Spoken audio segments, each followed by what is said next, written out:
Você já disse algo que não queria ter dito. Não foi um deslize, não foi cansaço. Foi algo que veio de um lugar que você não reconhece como seu. Uma raiva desproporcional, um ciúme que não faz sentido, uma crueldade que surpreendeu até você mesmo. E depois, sozinho, você se perguntou: de onde isso veio? Jung passou a vida inteira respondendo essa pergunta. E a resposta que ele encontrou é a coisa mais desconfortável que a psicologia moderna já produziu. Veio de você, da parte de você que você passou anos fingindo que não existe.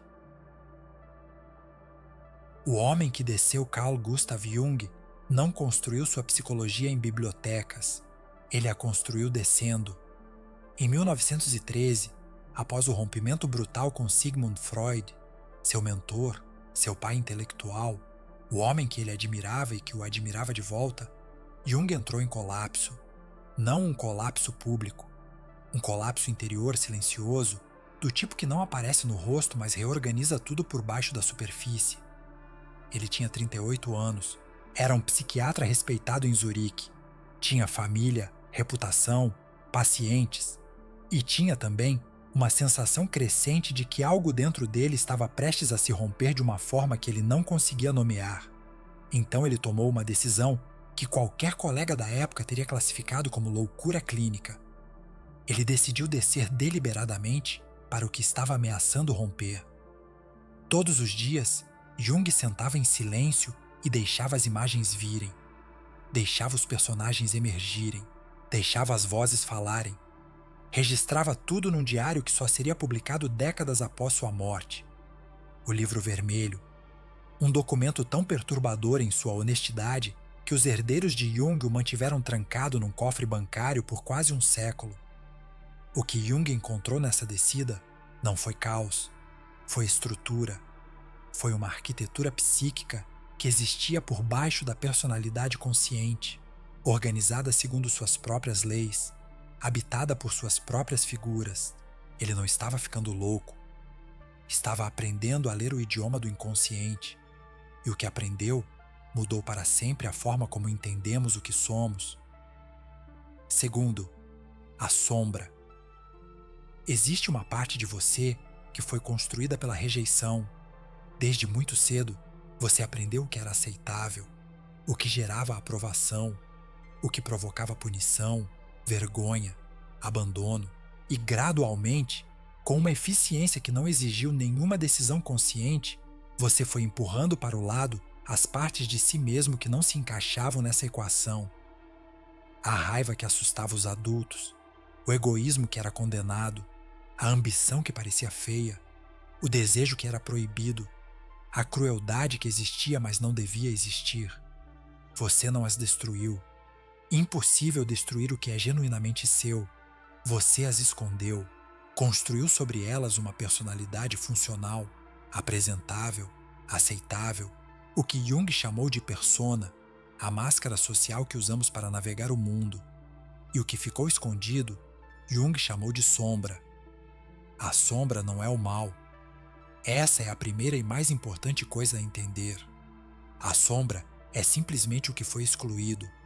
E o que foi excluído não some, acumula pressão, fermenta, cresce na escuridão sem a supervisão da consciência, sem refinamento, sem integração. É por isso que a sombra se manifesta sempre de forma desproporcional. Aquela raiva que explodiu numa discussão pequena não era sobre a discussão pequena, era sobre décadas de raiva que não teve permissão de existir. Aquele ciúme que te envergonhou não era sobre a pessoa, era sobre uma necessidade profunda que nunca foi reconhecida. Jung dizia que a sombra é 90% ouro puro, porque dentro do que você rejeitou em si mesmo estão também energias que seriam valiosas se integradas conscientemente. A assertividade que virou agressividade poderia ser liderança. O egoísmo que virou manipulação poderia ser autocuidado genuíno. A ambição que foi enterrada por vergonha poderia ser o combustível de uma vida com propósito real. O problema nunca foi a energia, foi o exílio. 3. O espelho que você não quer ver. há um sinal infalível de que sua sombra está operando. É a intensidade do que você condena nos outros. Preste atenção, não no que você desaprova calmamente, com distância crítica, mas no que te irrita de forma visceral, o que te faz torcer o rosto, o que desperta em você uma indignação que parece maior do que a situação justifica. Jung chamava isso de projeção, o mecanismo pelo qual você vê no outro o que não consegue ver em si mesmo. A pessoa que condena obsessivamente a arrogância nos outros geralmente carrega uma arrogância não reconhecida que nunca teve permissão de existir. A pessoa que não suporta a fraqueza alheia frequentemente tem uma fragilidade interna que passou a vida inteira tentando sufocar. A pessoa que se indigna com a desonestidade dos outros, às vezes, é a que mais se mente a si mesma.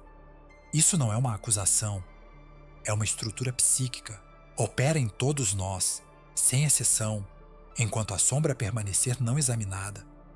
O mundo externo funciona, nesse sentido, como um espelho gigante. O que te perturba profundamente no outro é um convite, doloroso, inconveniente, mas preciso, para olhar para dentro. Jung não estava dizendo que tudo que você critica nos outros é automaticamente seu. Estava dizendo que a intensidade emocional da sua reação é o indicador. Quando a reação é desproporcional, é porque tocou em algo que está escondido, e coisas escondidas, tocadas sem aviso, doem de um jeito que coisas expostas nunca doem. 4. Integrar, não eliminar. A maioria das pessoas, quando descobre a sombra, comete um erro imediato. Tenta destruí-la. Decide que vai ser uma pessoa melhor, mais controlada, mais consciente. Vai meditar, vai fazer terapia, vai ler os livros certos e finalmente eliminar as partes problemáticas de si mesmo. Jung observaria isso com uma paciência triste e diria: você está tentando repetir exatamente o erro que criou o problema. A sombra não se resolve com exclusão, ela se resolve com integração. Integrar não significa liberar tudo que estava reprimido sem filtro, não significa dar vazão à crueldade, ao egoísmo, à raiva sem discriminação. Significa reconhecer que essas energias existem em você, que têm uma origem compreensível, que carregam dentro delas algo que pode ser transformado quando trazido à luz da consciência. O processo é lento, é desconfortável, exige uma qualidade muito específica de honestidade. Não a honestidade performática que exibe falhas para parecer humilde, mas a honestidade silenciosa que olha para dentro sem audiência e vê o que está lá sem fugir. Jung chamava esse processo de individuação, o caminho em direção a tornar-se inteiro, não perfeito, não purificado, inteiro. E a diferença entre uma pessoa que passou por algum grau de individuação e uma que não passou é perceptível, mesmo que invisível na superfície. É a diferença entre alguém que reage e alguém que responde, entre alguém que é controlado por seus padrões e alguém que os conhece bem o suficiente para escolher quando segui-los e quando não seguir. É a diferença entre ser movido pela sombra sem saber e caminhar ao lado dela com consciência. O que está do outro lado.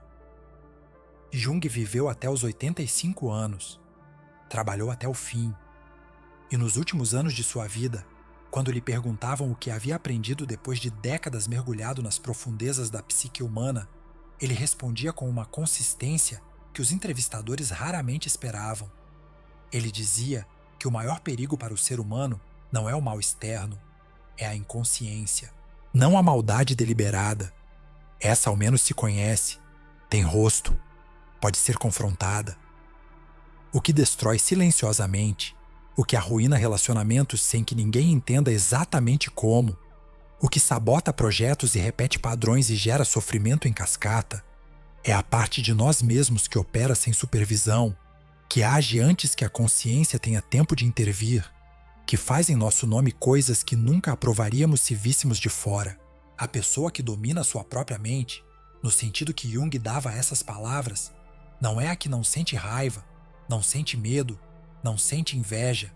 É a que sente tudo isso e sabe o que está sentindo, que não é surpreendida por si mesma, que não acorda depois de um episódio se perguntando de onde aquilo veio.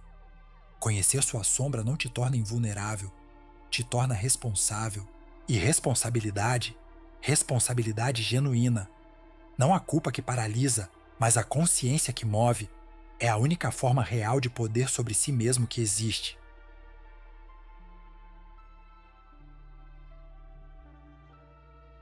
Tudo que você não enfrenta em si mesmo vai te encontrar lá fora, disfarçado de destino. Jung passou a vida inteira dizendo isso de formas diferentes, em casos clínicos, em correspondências, em conferências, em sonhos que ele mesmo analisava com a mesma seriedade que analisava os dos seus pacientes. A pergunta não é se você tem uma sombra. Você tem. Todo ser humano tem. A pergunta é o que você vai fazer agora que sabe o nome dela. Se você quer continuar explorando as ideias que revelam o que a maioria das pessoas passa a vida inteira sem ver, se inscreva no canal e ative as notificações.